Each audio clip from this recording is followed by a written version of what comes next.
जल प्लावन में सब कुछ डूब जाएगा।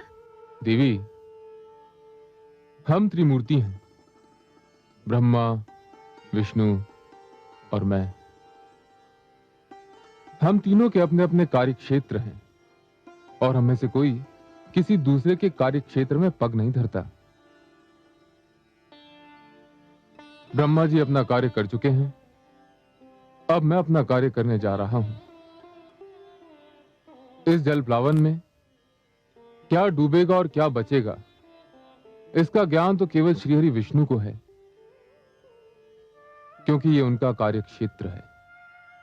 पर प्रभु, इसके उपरांत होगा क्या? उसके उपरांत सब कुछ शांत हो जाएगा। परंतु देवी, ये सब प्रश्न आप क्यों पूछ रही हैं? आपके सहयोग से ही तो मैं यह कार्य करूंगा। मैं कुछ समझी नहीं देव। आप मेरी प्रेरणा हैं। आपसे शक्ति पाकर ही मैं हर कार्य करता हूं। मैं आपको कैसे शक्ति दूंगी प्रभु? मेरे भीतर समाकर। तनिक इस कैलाश को भी तो अर्धनारीश्वर का रूप देख लेने दीजिए। जो आज्ञा प्रभु।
मत्स्य के रूप में आऊंगा। तुम इस नौका को मेरे सींग से बांध देना। मैं तुम्हारी नौका को सुमेरु पर्वत पर ले जाऊंगा। हे सर्वेश्वर, आपने तो कहा था कि आप हमारी सहायता करेंगे।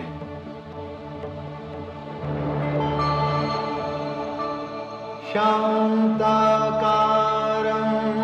भुजगशयनं पद्मनाभं सुरेशं विश्वाधारं गगनसदृशं मेघवर्णं शुभांगं लक्ष्मीकान्तं कमलनयनं योगिभिर्ध्यानगम्यं वन्दे विष्णुं भवभयहरं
स्वामी, यहाँ तो कुछ भी नहीं है।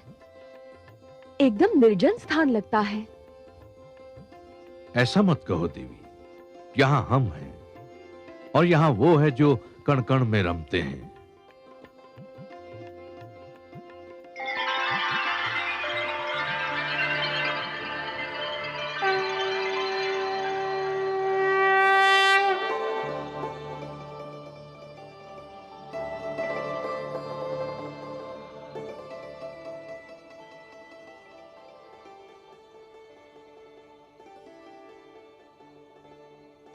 हे नारायण, आपके दर्शन मिले, नैनों के भाग्य जागे, आत्मा की प्यास बुझी।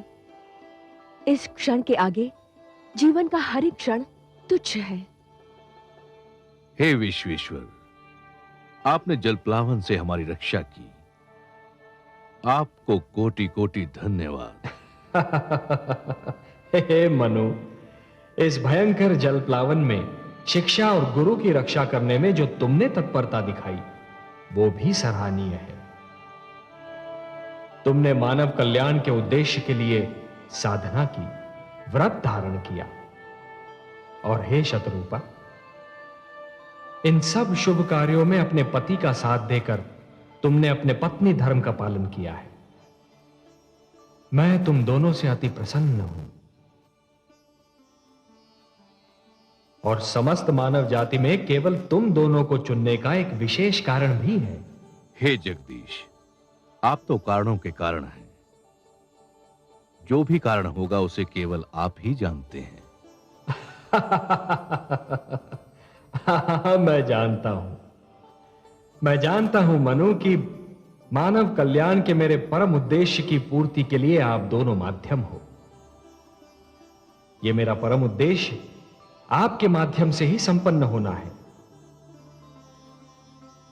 मनु, जब खेत की उपज पक जाती है और खेती काटी जाती है, तो कृषक कुछ बीजों को बचाकर रखता है और यही बीज आने वाली उपज का कारण बनते हैं। मैंने भी यही किया है। तुम दोनों की रक्षा करके मैंने जीवन की रक्षा की है। अब तुम दोनों मिलकर नव जीवन की उपज का कारण बनोगे और यह आने वाला जीवन बहुत सुखद होगा मनु, बहुत सुखद होगा, पावन होगा। और तुमने सप्त ऋषियों के इस समूह को अपने साथ में लाकर एक बहुत बड़ा कार्य किया है, क्योंकि आने वाले जीवन की महान आवश्यकता होगी शिक्षा। हे सर्वव्यापी, हे रहस्य ज्ञाता, नवजीवन को जो शिक्षा मिलेगी वो तो केवल आप प्रदान कर सकते हैं। आप मुझे ज्ञान दीजिए, ये शिक्षा क्या होगी, कैसी होगी? हे वैवास्वत, मानव बड़ा विचित्र प्राणी है और उसका इतिहास भी उतना ही विचित्र है। उठता है तो देवता बन जाता है और गिरता है तो दानव। दानवता अज्ञान और हीनता का प्रतीक है और मैं हर युग में मानव को दानव बनने से बचाना चाहता हूं। अर्थात मानव देवताओं की भांति अमर तो नहीं हो सकता, पर देवताओं की भांति संपूर्ण तो अवश्य हो सकता है। और उसे संपूर्ण बनाने का मूल मंत्र मुझे तुम्हें सौंपना था और इसीलिए जलप्लावन से रक्षा के लिए मैंने तुम दोनों को चुना है। हे जगदीश्वर, आपको कोटि कोटि धन्यवाद। हे लक्ष्मीपति, आपकी जय हो। मैं तुम दोनों को यह उपहार सौंपता हूं जो समस्त मानव जाति की धरोहर है।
ये मेरे आप्त वचन हैं, ये मेरे वेद हैं, ये ऋग्वेद है,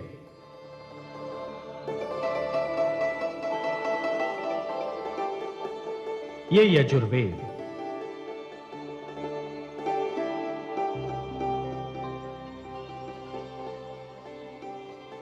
ये सामवेद है और ये अथर्ववेद।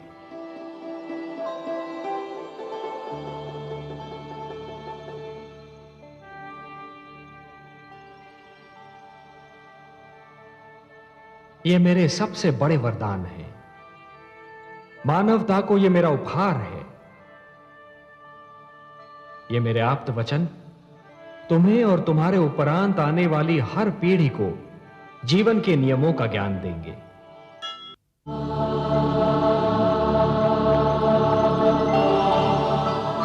ये मेरे आप्त वचन हैं, ये मेरे वेद हैं, ये मेरे सबसे बड़े वरदान हैं। मानवता को ये मेरा उपहार है। ये मेरे आप्त वचन तुम्हें और तुम्हारे उपरांत आने वाली हर पीढ़ी को जीवन के नियमों का ज्ञान देंगे। ये वेद मानव को धरती और आकाश, मानव और देवता तथा आत्मा और परमात्मा के आपसी संबंध का ज्ञान देंगे। इनमें वो सारे मंत्र निहित हैं जो जन्म से मृत्यु तक मानव की हर समस्या का समाधान बनेंगे। हे मनु, मेरे आप्त वचन मानव को प्रकृति से शक्ति प्राप्त करने की प्रेरणा देंगे, जीवन से प्रेम करने की शिक्षा देंगे। ये तुम्हारे मार्ग के दीपक हैं। और हे सप्तऋषिगण, आप इन मंत्रों के सर्वप्रथम दृष्टा हैं। धन्य हो प्रभु, आप वास्तव में कृपा निधान है। अपने आप्त वचन का दृष्टा बनाकर आपने हमें यह भी ज्ञान दिया कि हमारे अस्तित्व का उद्देश्य क्या है, हमारा लक्ष्य क्या है। हे मनु और शतरूपा, तुम्हें इनकी रक्षा करनी होगी। इस धरोहर को मानव जाति तक पहुंचाना होगा। हे नीलकांत, मैं वचन देता हूं कि मानवता की इस धरोहर की मैं अपने प्राणों से भी अधिक रक्षा करूंगा। हे लक्ष्मीपति, मैं आपके आप्त वचन को अपने तन मन में यूं सुरक्षित कर लूंगी कि इनकी शिक्षा मेरा दूध बनकर मेरी संतान के रक्त में घुल जाएगा। तो फिर संभालो अपनी धरोहर को। मेरे क्षीर सागर लौटने का समय आ गया है।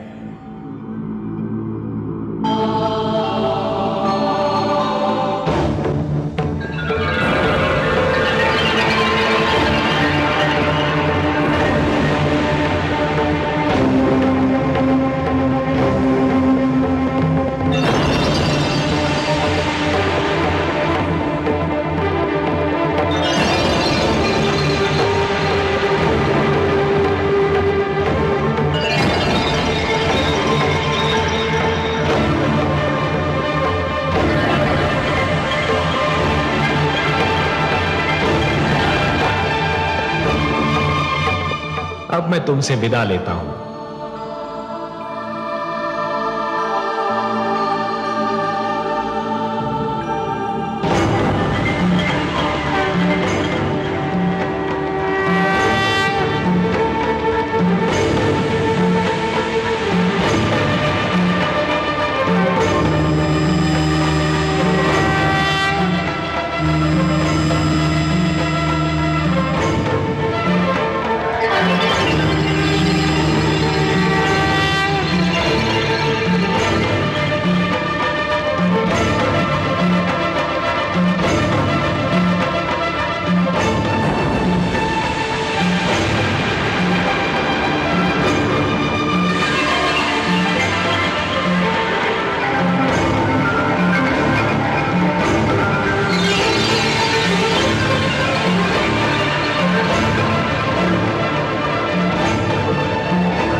मत्स्य रूप में अवतार लेते हुए देखकर मुझे पहली बार यह अनुभव हुआ कि ईश्वर होना कितना कठिन कार्य है। ईश्वरत्व की कठिनाइयों का अनुभव केवल ईश्वर ही कर सकता है। आपने अपना इतना सुंदर रूप छोड़कर मत्स्य रूप धारण किया। कितना कठोर था यह निर्णय। प्रिय, भक्तों के लिए तो मैं कुछ भी कर सकता हूं। मत्स्य रूप तो क्या, यदि मानव कल्याण के लिए मुझे इससे भी अधिक कुरूप रूप धारण करना पड़े तो भी मैं संकोच नहीं करूंगा। और प्रिय, लगता है कि उस रूप को धारण करने का समय अतिशीघ्र आने वाला है। मैं मां हूं, धरती मां।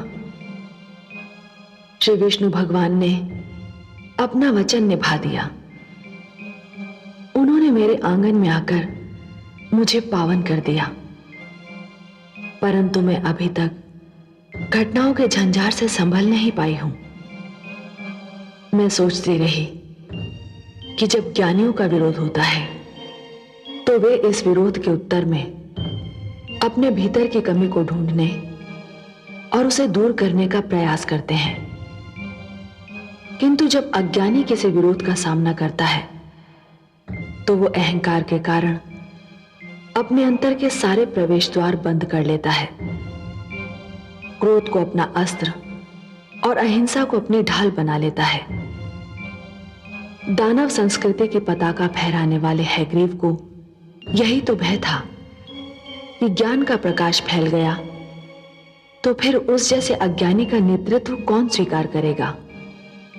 मैंने उसके मृत शरीर को ध्यान से देखा तो मुझे लगा कि यह किसी दानव का नहीं, यह तो एक प्रवृत्ति का मृत शरीर है जो हर युग में ज्ञान का मार्ग रोकने का प्रयत्न करेगा और हर युग में उसका यही परिणाम होगा। परंतु हैग्रीव जो भी था, जैसा भी था, एक माता का पुत्र था और माता तो मैं भी हूं। इसलिए मैं उसकी माता दनु के दुख से दूर कैसे रह सकती हूं।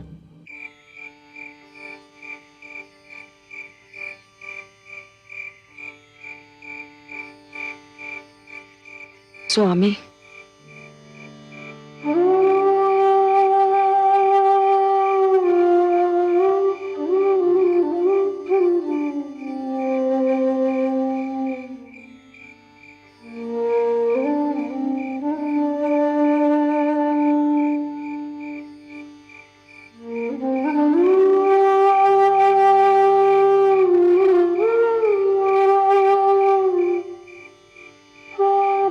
यदि आप मुझे कोई समाचार सुनाने आई हैं देवी, तो उसकी कोई आवश्यकता नहीं।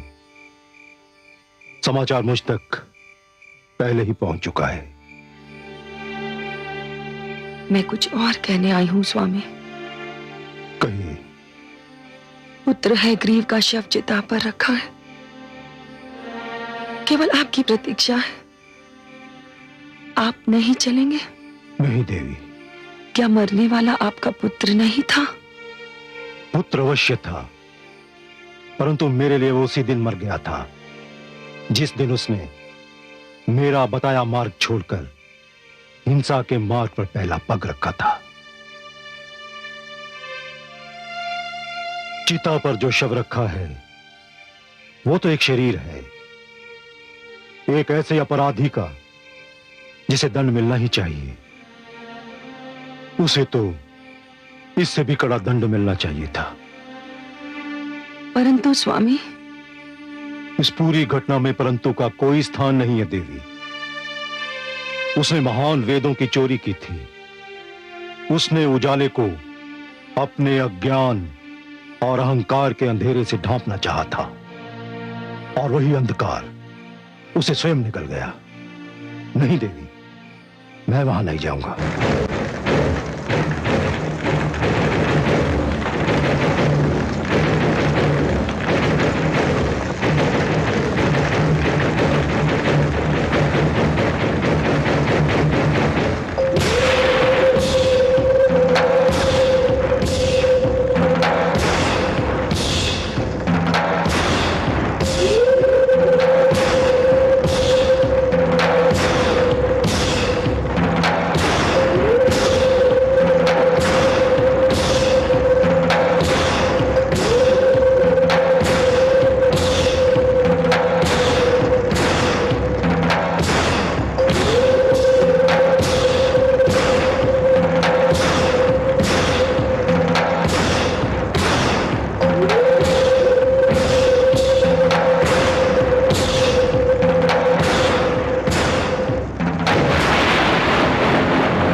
कोई साधारण घटना नहीं है।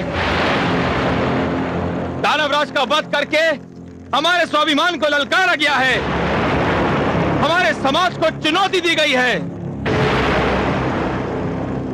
मैं कालकेतु समस्त दानव लोक की ओर से यह चुनौती स्वीकार करता हूं और आप सबके समूह की एक घोषणा करता हूं कि मैं दानवराज हयग्रीव के वध का प्रतिशोध लूंगा। कालकेतु, मैं तुमसे भली भांति परिचित हूं कालकेतु। बहुत चतुर समझते हो तुम अपने आप को। हर्षल, चिल्लाओ मत कालकेतु। मैं जानता हूं कि प्रतिशोध की आड़ में तुम्हारा लक्ष्य क्या है। तुम दानवराज हयग्रीव के सिर से गिरा हुआ मुकुट अपने सिर पर रखने का सपना देख रहे हो। नहीं तो बताओ, दानवराज हयग्रीव का प्रतिशोध लेने वाले तुम कौन होते हो? मैं दानव लोक का भावी अधिपति हूं, दानवराज का उत्तराधिकारी हूं। देख लिया तुम लोगों ने। अरे कोई से पूछे कि किसने इसे हमारा अधिपति नियुक्त किया है? बताओ इसे कि यह दानवों का लोक है। यहां अधिकारों के लिए चुनाव नहीं होता, यहां सर्वसम्मति जैसे व्यर्थ शब्दों का कोई महत्व नहीं। यहां अधिकार उसका होता है जिसकी भुजाओं में बल होता है।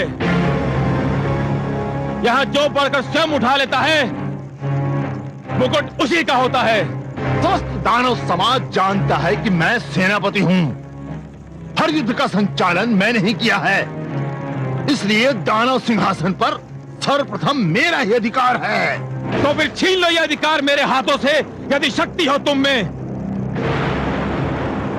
मैं इस अधिकार को सरलता से तो तुम्हारे हाथों में नहीं सौंप सकता। कालकेतु ठीक कह रहे हैं, उनका अधिकार हमारे लिए मान्य है। हम नहीं मानते, हम हर्षल को अपना अधिपति मान चुके हैं। हो जाए निर्णय। ठहरो। अधिकार का झगड़ा मेरे और हर्षल के मध्य हुआ है और इसका निर्णय भी मेरे और हर्षल के मध्य होगा। तुम लोगों को हस्तक्षेप करने की कोई आवश्यकता नहीं। हर्षल, बड़ा गर्व है ना तुमको अपने युद्ध कौशल पर। आज वो गर्व भी चूर चूर हो जाएगा और तुम्हारे भी टुकड़े टुकड़े हो जाएंगे। ऐसे अवसर पर मैं नहीं बोलता कालकेतु, मेरा खड्ग बोलता है।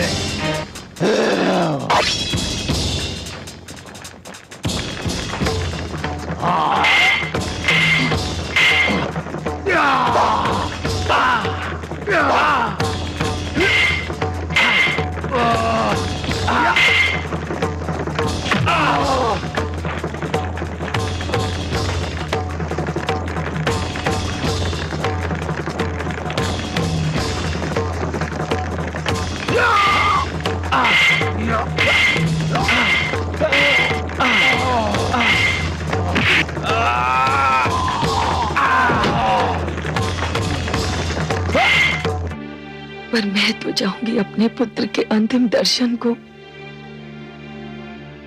आप पिता हैं, आप भावनाओं से ऊपर उठकर उसकी बुराइयों को देख सकते हैं, पर मैं तो मां हूं। ये कैसे संभव है